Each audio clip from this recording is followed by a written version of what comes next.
بسم اللہ الرحمن الرحیم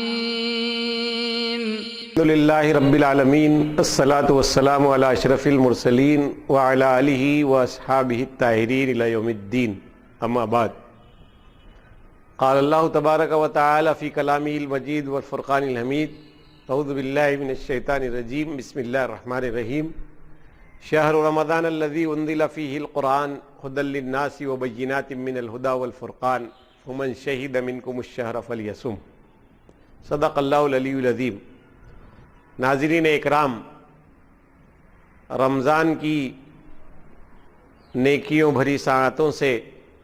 استفادے کا ہمارا عمل جاری ہے۔ اللہ تبارک و تعالی ہمیں توفیق دے کہ ہم اپنے دامن کو خوب اللہ تبارک و تعالی کی رحمتوں سے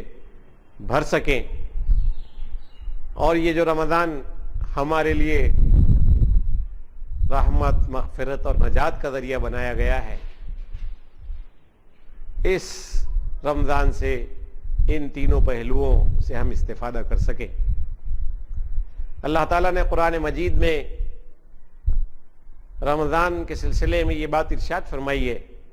کہ رمضان وہ مہینہ ہے جس میں قرآن نازل کیا گیا۔ گویا یہ اس بات کا اظہار ہے کہ رمضان کی ساری برکتیں، اس کی رحمتوں کا خزینہ ہونے کا مہینہ، اس کی یہ حیثیت، اس میں اعمال کی جزا کے بڑھا دیے جانے کا معاملہ کہ فرض 70 فرضوں کے برابر اور نوافل کو فرائض کے برابر اجر سے نوازا جانا، اور اس کی خصوصی عبادت روزے کے متعلق یہ کہنا کیا صوم لی وانا اجزی بہ، کہ میرے لیے روزہ ہے اور میں اس کا بدلہ ہوں، میں اس کا بدلہ دوں گا۔ تو یہ غیر معمولی اہمیت کا بیان جب ہم اس پر غور کرتے ہیں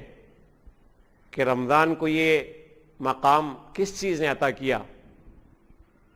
قرآن مجید ہمیں بتلاتا ہے کہ رمضان کے مقام کی بلندی، اس کی عظمت کا راز، اس کی بزرگی، اس کے پیچھے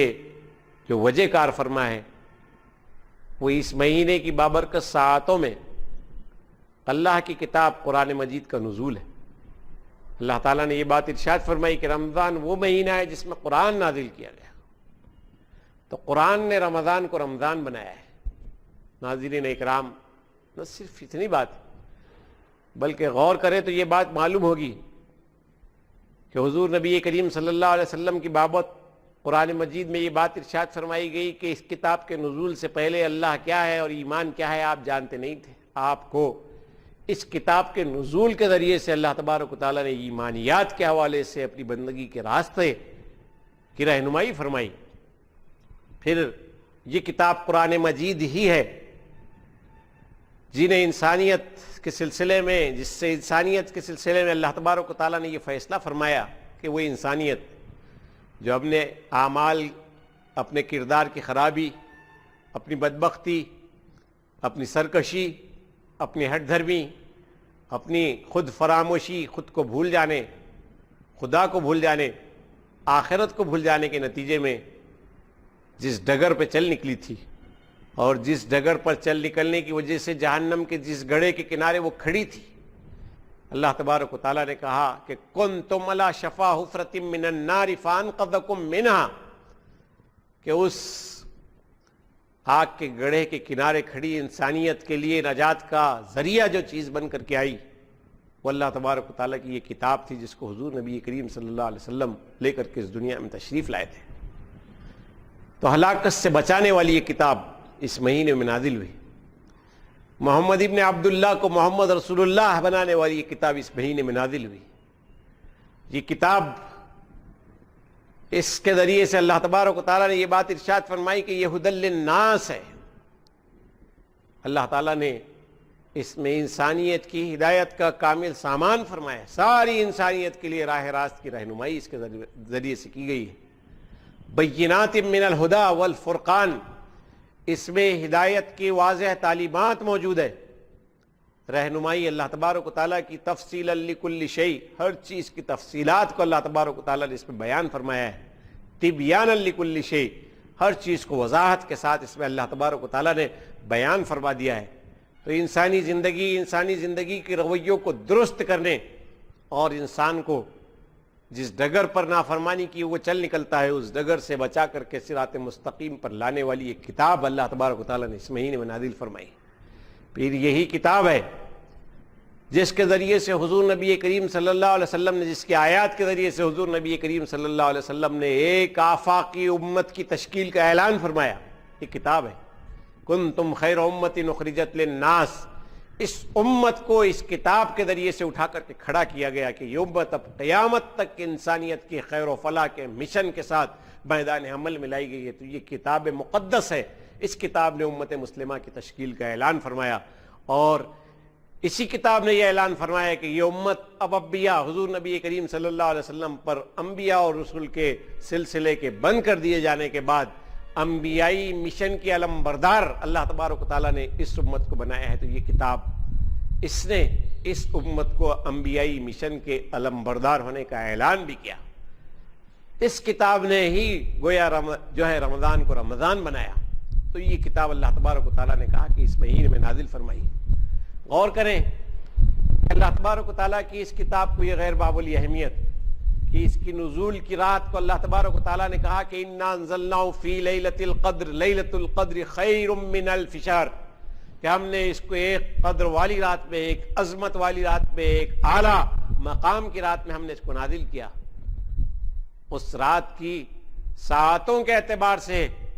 عظمت یا بڑا ہونے کا کوئی ذکر یہاں نہیں ہے، بلکہ اس کی عظمت اس کی ساعتوں میں قرآن کے نزول کی وجہ سے، اس کی ساعتوں کی یہ عظمت کہ یہ ایک رات 1000 مہینوں سے زیادہ بہتر قرار دی گئی ہے۔ اس میں قرآن کے نزول کی ابتدا اس واقعے کے پیش آنے کی وجہ سے اللہ تبارک و تعالیٰ نے کہا کہ یہ قدر والی رات یہ بن گئی ہے۔ تو اس مہینے میں اللہ تبارک و تعالیٰ نے اس کتاب مقدس کو نازل فرمایا۔ غور فرمائیے کہ اللہ تبارک و تعالیٰ کی یہ کتاب جس نے اتنا عظیم، اتنی عظمت حضور نبی کریم صلی اللہ علیہ وسلم کو عطا کی، انسانیت کو عظمت عطا کی، امت مسلمہ کی تشکیل فرمائی، جن ساعتوں میں یہ نازل ہوا ان ساعتوں کو عظمت حاصل ہوئی، جس مہینے میں یہ نازل ہوا اس مہینے کو اللہ تبارک و تعالیٰ نے عظیم مہینہ قرار دیا۔ تو یہ کتاب کتنی عظیم کتاب ہے جس کے توسط سے عظمتوں کے، بڑائیوں کے، پاکیزگی کے جو ہے سلسلہ اللہ تبارک و تعالیٰ نے جاری فرمایا ہے۔ اب یہ مہینہ جو اس کتاب کے نزول کا مہینہ ہے، اللہ تبارک و تعالیٰ نے جب ہم کو عطا فرمایا ہے تو آپ کو یہ غور کرنا چاہیے کہ یہ کتاب اللہ تبارک و تعالیٰ نے اس کو اتنا اہم مقام، اتنا بلند درجہ جو عطا فرمایا ہے، اس کے پیچھے راز کیا ہے؟ راز یہ ہے کہ یہ کتاب انسانیت کے لیے اللہ تبارک و تعالیٰ کی طرف سے ایک مستند ہدایت نامہ ہے، ایک کامل دستور زندگی ہے۔ یہ رمضان، یہ عبادات، اس کی یہ مصروفیات جو بندے کو فرض کی گئی ہے، دراصل یہ تو بندے کو جو ہے ٹریننگ دینے کے لیے، لیکن بندے کی زندگی کو کامل بندگی کا رنگ دینے والی جو چیز ہے اللہ تبارک و تعالیٰ کی کتاب ہے جو اس مہینے میں نازل کی گئی ہے۔ روزوں کی مصروفیت کے ساتھ ساتھ اس مہینے میں تلاوت آیات کا اہتمام، خود حضور نبی کریم صلی اللہ علیہ وسلم کا حضرت جبریل علیہ السلام کو اس مہینے میں قرآن پڑھ کر کے سنانا، اور خود حضور نبی کریم صلی اللہ علیہ وسلم کا اس مہینے میں غیر معمولی طور پر تلاوت قرآن کا اہتمام کرنا، پھر تواتر کے ساتھ ایک کسی پاس کے بغیر پوری امت کا یہ سنت ثابتہ کہ قیام لیل یعنی تراویح میں قرآن مجید کے تلاوت کا اہتمام کیا جائے، قرآن سے جوڑنے کا اہتمام ہے جس پر امت کا تواتر کے ساتھ عمل چل رہا ہے۔ تو یہ قرآن سے جوڑنے کا عمل ہے۔ مطلب یہ ہے کہ اللہ تبارک و تعالیٰ کے اس مستند ہدایت نامے سے جوڑ دینے کے لیے اللہ تبارک و تعالیٰ نے اس سلسلے کو جاری فرمایا ہے، اور یہ جاری ہے۔ ہم کو یہ بات اپنے ذہن میں رکھنی چاہیے کہ اللہ تبارک و تعالیٰ کی اس مستند ہدایت نامے سے ہم اپنے تعلق کا جائزہ لیں، اور یہ بات دیکھیں کہ کیا اس کتاب کو ہدایت نامے کی ہم نے حیثیت دی ہے یا کتاب ثواب کی حیثیت سے صرف ہم اس کو پڑھتے ہیں۔ افسوس ہوتا ہے جب ہم اس طرح کی پریکٹس مسلمانوں میں دیکھتے ہیں کہ وہ یہ سمجھتے ہیں کہ قرآن کے ختم کا مہینہ رمضان مبارک ہے، اب چاہے اس کو جو ہے تیزی کے ساتھ پڑھ لیا جائے، چاہے بے سوچے سمجھے پڑھ لیا جائے، چاہے مطالب اور مضامین پر غور کیے بغیر سمجھا جائے، چاہے عمل کے لیے اس سے ہدایت طلب کیے بغیر پڑھ لیا جائے، ختم کرنا مقصود بنا لیا گیا ہے۔ ہم کو اس پر غور کرنا چاہیے کہ ہدایت کی جب یہ کتاب ہے تو ہدایت کی اس کتاب کو سمجھ کر کے پڑھنے کا اہتمام، ٹھہر کر کے پڑھنے کا اہتمام، اس سے ہدایت کا حصول جو ہے اس کو یقینی ہوگا۔ ہم انشاءاللہ تبارک و تعالی اس بات کو بھی جو ہے آگے ہمارے ذریعے سے یہ بات آئے گی کہ اللہ تبارک و تعالیٰ کی اس کتاب سے ہدایت کو یقینی کیسے بنایا جا سکتا ہے، اور اس سے اپنے تعلق کو مضبوط کرنے اور اس کی روشنی میں اپنی زندگی کے سفر طے کرنے کے سلسلے میں کیا تقاضے ہیں جن کو پورا کرنے کی ضرورت ہے۔ وآخر دعوانا الحمدللہ۔